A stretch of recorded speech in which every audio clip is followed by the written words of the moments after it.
नमस्कार प्यारे विद्यार्थियों। इंग्लिश ग्रामर के इस पहले पार्ट में आज हम अंग्रेजी वाक्यों का अनुवाद बनाने के नियम के बारे में बात करेंगे कि किस तरह से अंग्रेजी वाक्यों का अनुवाद बनाया जाता है। तो सबसे पहले हम जानते हैं कि अंग्रेजी वाक्य का अनुवाद अगर बनाना है तो कितने प्रकार के वाक्यों का अनुवाद हम बनाते हैं। तो आप लोगों ने अनुवाद बनाया होगा जिसमें आपको मिला होगा affirmative sentence, negative sentence, interrogative sentence. यानी ये 3 प्रकार के वाक्य होते हैं जिनका हम अनुवाद बनाते हैं। कौन कौन से वाक्य होते हैं? पहला होता है अफर्मेटिव सेंटेंस, अफर्मेटिव सेंटेंस। दूसरा होता है निगेटिव सेंटेंस, निगेटिव सेंटेंस। और तीसरा होता है इंटरोगेटिव सेंटेंस, इंटरोगेटिव सेंटेंस।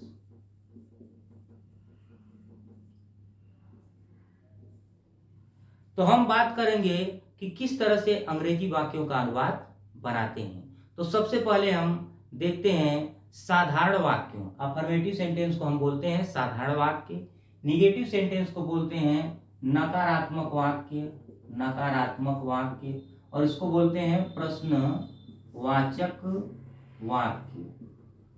तो किसी भी टेंस के दूसरे पार्ट में हम लोग टेंस के बारे में पढ़ेंगे और सभी टेंसों का बारी बारी से अध्ययन करेंगे। इस पार्ट में हम जानेंगे कि किस तरह से अंग्रेजी वाक्यों का अनुवाद बनाया जाता है। तो साधारण वाक्यों का अनुवाद अगर हमको बनाना हो, नकारात्मक वाक्यों का अनुवाद बनाना हो, प्रश्नवाचक वाक्यों का अनुवाद बनाना हो, चाहे वो किसी भी टेंस के साधारण वाक्य, नकारात्मक वाक्य और प्रश्नवाचक वाक्य हों, किसी भी टेंस के सब में एक ही नियम लगता है। बस कुछ में सहायक क्रियाओं की अदला बदली हो जाती है, परिवर्तन हो जाता है, मुख्य क्रियाओं में परिवर्तन हो जाता है। तो बस सहायक क्रिया और मुख्य क्रिया में परिवर्तन होता है, बाकी सभी नियम क्या हैं? एक जैसे हैं। तो सबसे पहले हम बात करेंगे साधारण वाक्यों का अनुवाद बनाने का नियम। तो किसी भी टेंस के साधारण वाक्यों का अनुवाद बनाने के लिए सबसे पहले उस टेंस की सहायक क्रिया को खोजते हैं और मुख्य क्रिया को ध्यान में रखते हैं। लेकिन जब भी हम किसी वाक्य को बनाते हैं तो क्या केवल सहायक क्रिया और मुख्य क्रिया से ही काम चलेगा? नहीं, उसमें हम पास्ट पार्ट ऑफ स्पीच यानी शब्द भेद पर ध्यान देते हैं। पार्ट ऑफ स्पीच यानी कि शब्द भेद पर ध्यान देते हैं कि कौन नाउन है, कौन प्रोनाउन है, कौन कर्ता है, कौन कर्म है। इन वाक्यों का अनुवाद करने के लिए हमको कर्ता, हिंदी वाक्यों में क्या होता है? कर्ता, कर्म, क्रिया, कर्ता, कर्म, क्रिया। जैसे कह दिया जाए मैंने किताब पढ़ा, तो मैंने क्या हो गया? कर्ता हो गया, किताब कर्म हो गया, और पढ़ा यानी उसको क्रिया किया। तो ये हिंदी वाक्य में होता है। और अंग्रेजी में आएगा तो सबसे पहले क्या लिखना रहता है? कर्ता, सहायक क्रिया, फिर उसके बाद मुख्य क्रिया, फिर कर्म और अन्य चीजें। तो इसी तरह से हम देखते हैं कि साधारण वाक्यों का अनुवाद किस तरह से बनाते हैं। तो साधारण वाक्यों का अनुवाद बनाते समय, साधारण वाक्यों का अनुवाद बनाते समय, का अनुवाद बनाते समय सबसे पहले कर्ता, फिर उस टेंस की सहायक क्रिया, उस टेंस की सहायक क्रिया, फिर उस टेंस में मुख्य क्रिया की जो अवस्था लगती है, उसे लिखते हैं, फिर कर्म व अन्य चीजें लिखते हैं,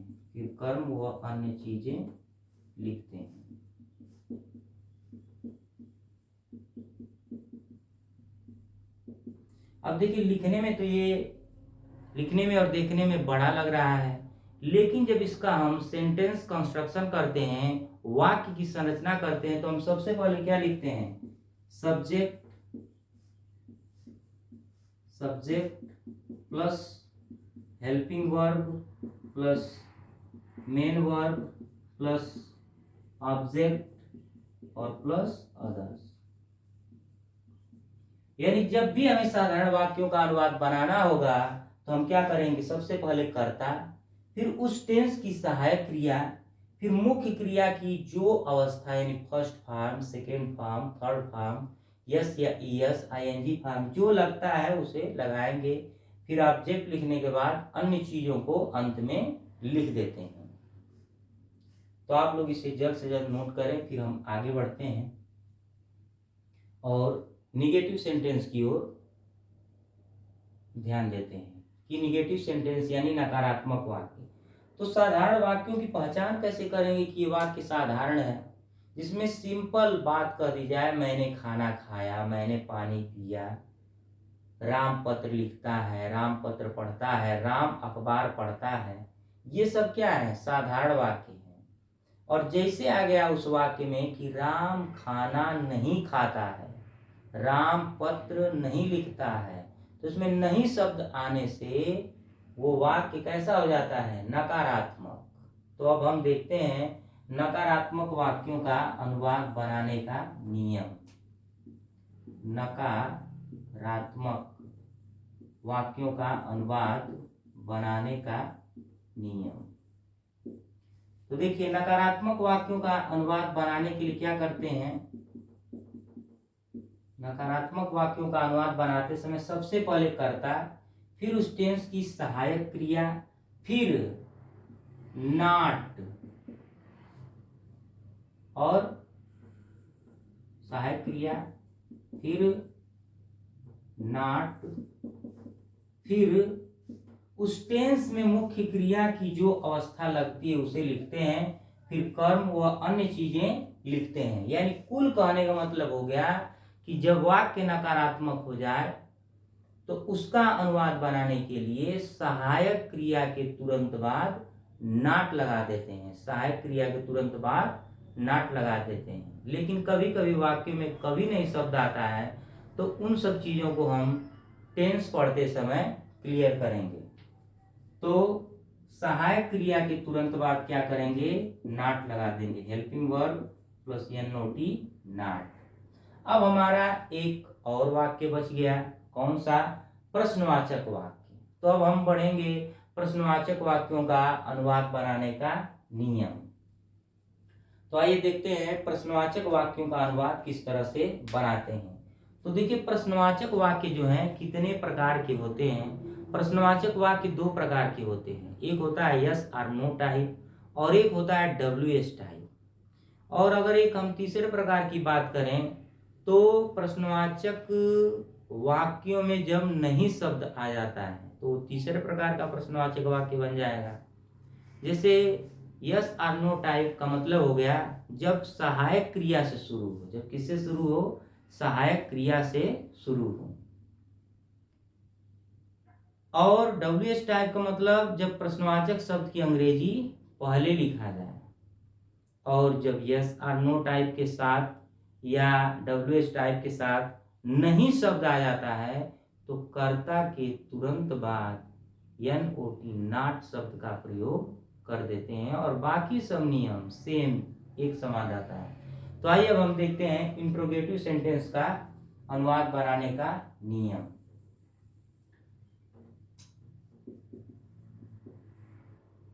इंट्रोगेटिव प्रश्नवाचक वाक्य, प्रश्नवाचक वाक्यों का अनुवाद बनाने का नियम। यानी इंटीरोगेटिव सेंटेंस। तो देखिए, प्रश्नवाचक वाक्यों का अनुवाद बनाने के लिए हम क्या करते हैं?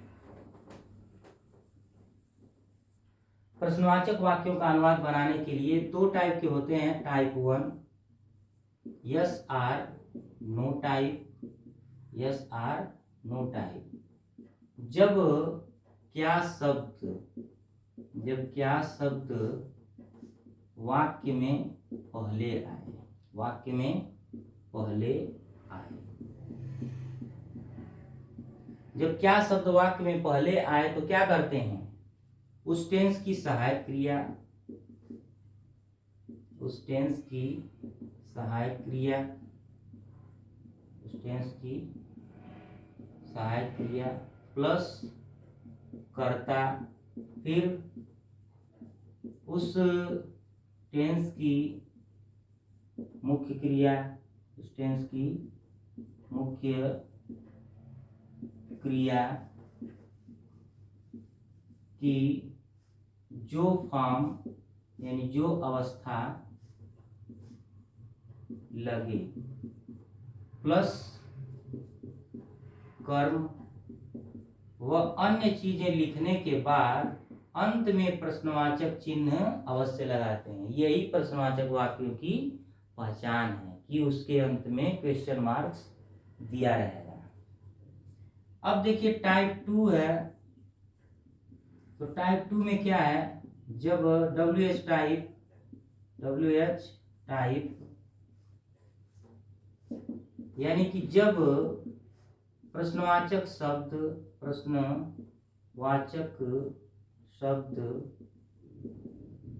वाक्य के बीच में आए, वाक्य के बीच में आए। तो जब प्रश्नवाचक शब्द वाक्य के बीच में आए तो सबसे पहले क्या करते हैं? प्रश्नवाचक शब्द की अंग्रेजी, प्रश्नवाचक शब्द की अंग्रेजी प्लस उस टेंस की सहायक क्रिया, उस टेंस की सहायक क्रिया, फिर कर्ता, फिर मुख्य क्रिया की जो अवस्था, मुख्य क्रिया की जो अवस्था उस टेंस में लगे, प्लस कर्म और प्लस अन्य चीजें लिखने के बाद अंत में प्रश्नवाचक चिन्ह अवश्य लगाते हैं। तो इस तरह से हमने अंग्रेजी वाक्यों का अनुवाद बनाने के नियम के बारे में बात किया कि साधारण वाक्यों का अनुवाद कैसे बनाना है, नकारात्मक वाक्यों का अनुवाद कैसे बनाना है और प्रश्नवाचक वाक्यों का अनुवाद किस तरह से बनाना है। तो साधारण वाक्यों का अनुवाद बनाने के लिए एक बार रिवीजन कर लेते हैं। सबसे पहले कर्ता, फिर उस टेंस की सहायक क्रिया, फिर मुख्य क्रिया की जो अवस्था उस टेंस में लगती हो, फिर कर्म व अन्य चीजें लिखते हैं। नकारात्मक वाक्यों का अनुवाद बनाना है तो सहायक क्रिया के तुरंत बाद नॉट लगा देते हैं। और प्रश्नवाचक वाक्यों का अनुवाद बनाना है तो प्रश्नवाचक वाक्य दो प्रकार के होते हैं, यस आर नो टाइप और WH टाइप। तो यस आर नो टाइप के प्रश्नवाचक वाक्यों का अनुवाद बनाने के लिए उसमें सबसे पहले हिंदी वाक्यों में क्या शब्द दिया रहेगा तो हम उस टेंस के हिसाब से उस टेंस की सहायक क्रिया के बाद कर्ता, फिर मुख्य क्रिया की जो अवस्था उस टेंस में लगती हो उसे लगाएंगे, फिर कर्म व अन्य चीजें लिखने के बाद अंत में प्रश्नवाचक चिन्ह अवश्य लगाएंगे। जब हिंदी वाक्यों में प्रश्नवाचक शब्द क्या, कब, कहाँ, क्यों, कैसे वाक्य के बीच में आए तो सबसे पहले उसकी अंग्रेजी लिखते हैं, फिर सहायक क्रिया, फिर कर्ता और मुख्य क्रिया की जो अवस्था उस टेंस में लगती है उसे लिखते हैं, फिर कर्म व अन्य चीजें लिखने के बाद अंत में प्रश्नवाचक चिन्ह अवश्य लगाते हैं, अन्यथा वाक्य गलत हो जाएगा। और तीसरा टाइप जब होता है कि जब यस और नो टाइप के साथ नॉट शब्द आए तो कर्ता के तुरंत बाद हम नॉट लगा देते हैं। तो आज के इस पहले पार्ट में बस इतना ही। अगले पार्ट में हम टेंसों के बारे में पढ़ेंगे कि टेंस कितने प्रकार के होते हैं और टेंसों का किस प्रकार से एक एक टेंस का हम अनुवाद बनाने का नियम और अनुवाद बनाना सीखेंगे। तो मिलते हैं अगले वीडियो में, तब तक के लिए धन्यवाद।